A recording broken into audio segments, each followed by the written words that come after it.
Steven vault ने लिखा था द ऑरिजिन्स ऑफ अलायंसेस, जिसमें बताया गया है कि कैसे नॉर्थ अटलांटिक ट्रीटी ऑर्गेनाइजेशन यानी नेटो बना। यह सेकंड वर्ल्ड वॉर के बाद बना था। साल था 1949। उस समय दुनिया दो हिस्सों में बंटी हुई थी। स्टालिन के नेतृत्व में सोवियत यूनियन एक बहुत बड़ा खतरा बन गया था, जिससे वेस्टर्न डेमोक्रेसीज को बहुत डर लग रहा था। सुरक्षा और स्थिरता की तलाश में उन्होंने नेटो बनाया, जिसने दोनों चीजें भरपूर मात्रा में दी। वॉशिंगटन डीसी में हस्ताक्षर किए गए नॉर्थ अटलांटिक ट्रीटी ने इस नए अलायंस की नींव रखी, जो कलेक्टिव डिफेंस के सिद्धांत पर केंद्रित था। एक पर हमला सभी पर हमला माना जाएगा। आर्टिकल 5 में समाहित यह सिद्धांत नेटो की डिटरेंस स्ट्रैटेजी की आधारशिला बन गया, जिसने मॉस्को को एक दृढ़ संदेश भेजा कि आक्रामकता का मुकाबला ताकत से किया जाएगा। संस्थापक सदस्य संयुक्त राज्य अमेरिका, कनाडा और 10 यूरोपीय देशों सहित 12 राष्ट्र साझा मूल्यों, लोकतंत्र, स्वतंत्रता और कानून के शासन से एकजुट थे। नेटो के गठन ने न केवल शुरुआती शीत युद्ध में एक महत्वपूर्ण मोड़ ला दिया, बल्कि यूरोप के विभाजन को भी मजबूत किया। सोवियत संघ के लिए एक सैन्य प्रोटोटाइप बनाया और दशकों तक चलने वाली रणनीतिक प्रतिस्पर्धा की शुरुआत की, जिसने अंतरराष्ट्रीय व्यवस्था को आकार दिया।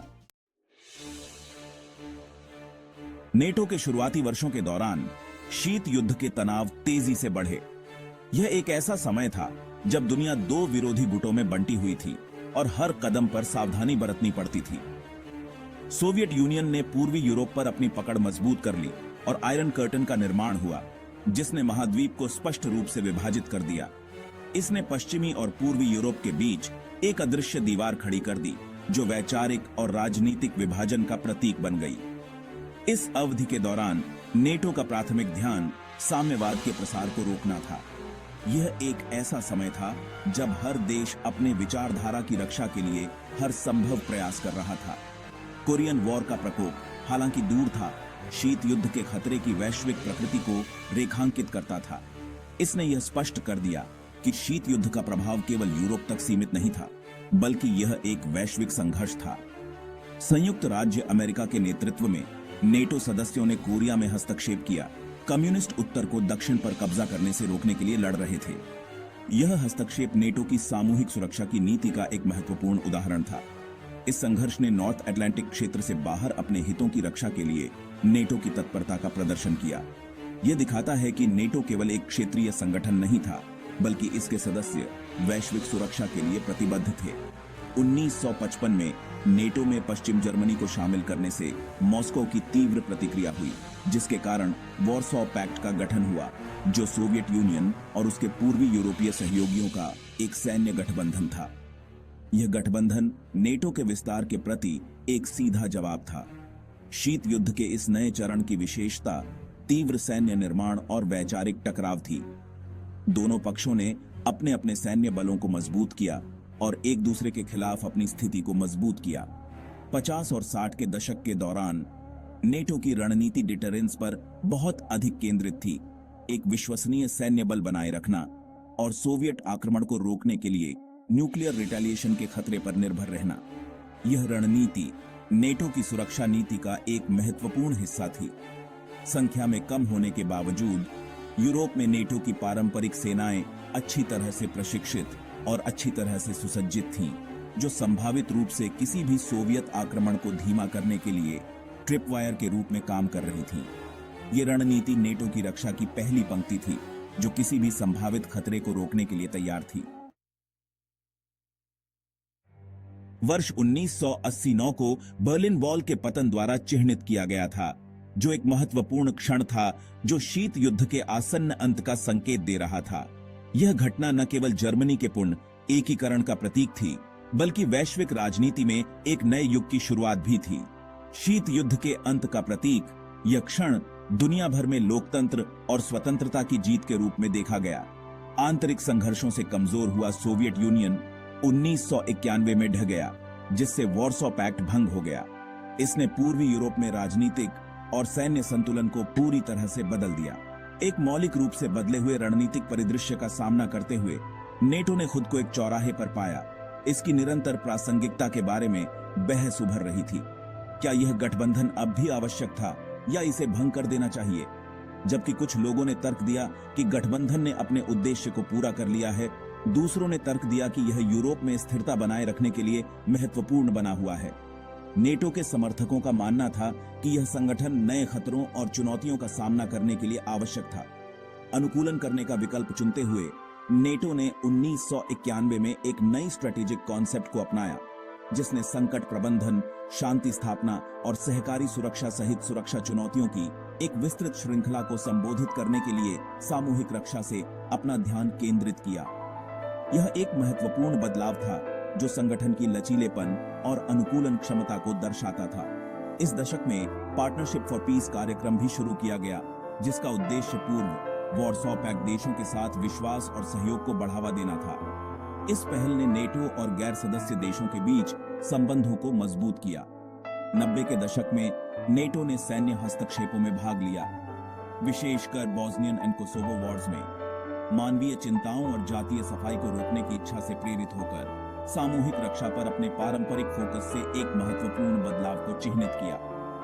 इन हस्तक्षेपों ने नेटो की भूमिका को एक शांति रक्षक और मानवीय संकटों के प्रबंधक के रूप में स्थापित किया। Section 4, Intervention in the Balkans, NATO's first military actions. The Bosnian War presented NATO with its first major challenge after the Cold War. This conflict, which began with the disintegration of Yugoslavia, quickly escalated into brutal ethnic violence. The breakup of Yugoslavia led to a violent struggle marked by severe ethnic cleansing and widespread atrocities. The international community watched in horror as the situation deteriorated. Initially, NATO played a limited role, implementing a no-fly zone and providing humanitarian aid to the affected regions. These efforts were aimed at stabilizing the situation and preventing further loss of life. As the conflict intensified, NATO's involvement deepened. The alliance recognized that more decisive action was necessary to bring about peace and stability. In 1995, the coalition launched airstrikes against Bosnian Serb strongholds. These airstrikes, known as Operation Deliberate Force, were crucial in bringing the warring parties to the negotiating table. The operation demonstrated NATO's capability and resolve in addressing complex conflicts. Later that year, the signing of the Dayton Agreement brought an end to the Bosnian War. This agreement marked a significant milestone in NATO's efforts to restore peace in the region. The Kosovo War, which began in 1999, presented NATO with another humanitarian crisis. The conflict arose from ethnic tensions and the actions of Slobodan Milosevic's forces. Under Milosevic's command, Serbian forces launched a crackdown on ethnic Albanians in Kosovo, leading to widespread displacement and suffering. In response, NATO intervened militarily, launching a 78-day air campaign against Serbia. This campaign, known as Operation Allied Force, was controversial and conducted without a United Nations Security Council resolution. The absence of a UN mandate led to debates about the legitimacy of the intervention. Critics argued that it set a dangerous precedent for interfering in the internal affairs of sovereign states. Despite the controversy, NATO's intervention ultimately prevented further ethnic cleansing in Kosovo. The operation highlighted the alliance's commitment to humanitarian principles and its willingness to act in the face of grave human rights violations. The intervention in Kosovo underscored NATO's evolving role in global security, demonstrating its ability to adapt to new challenges in the post-Cold War era. Section 5.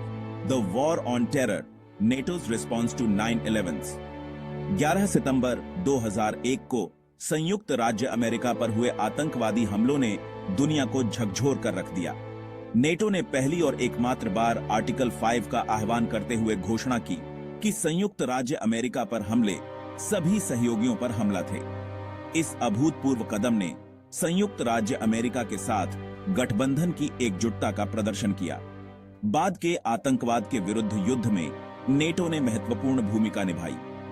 गठबंधन ने operation active Endeavour शुरू किया, जो भूमध्य सागर में एक नौसैनिक अभियान था, जिसका उद्देश्य आतंकवादी नेटवर्क को बाधित करना था। नेटो ने 2003 में अफगानिस्तान में इंटरनेशनल सिक्योरिटी असिस्टेंस फोर्स या आईएसएफ की कमान भी संभाली। आईएसएफ का मिशन अफगान सरकार को सुरक्षा और स्थिरता प्रदान करने में सहायता करना था। पूरे गठबंधन से लिए गए नेटो सैनिकों ने अफगान सुरक्षा बलों को प्रशिक्षित किया और तालिबान विद्रोह के खिलाफ उनके साथ लड़ाई लड़ी। अफगानिस्तान मिशन नेटो का सबसे लंबा और सबसे चुनौतीपूर्ण अभियान साबित हुआ। आतंकवाद के विरुद्ध युद्ध का नेटो पर गहरा प्रभाव पड़ा। इसके कारण युद्ध और क्षेत्र से बाहर के अभियानों पर नए सिरे से ध्यान केंद्रित किया गया। इसने आतंकवाद का मुकाबला करने में सहयोगियों के बीच खुफिया जानकारी साझा करने और सहयोग के महत्व पर भी प्रकाश डाला।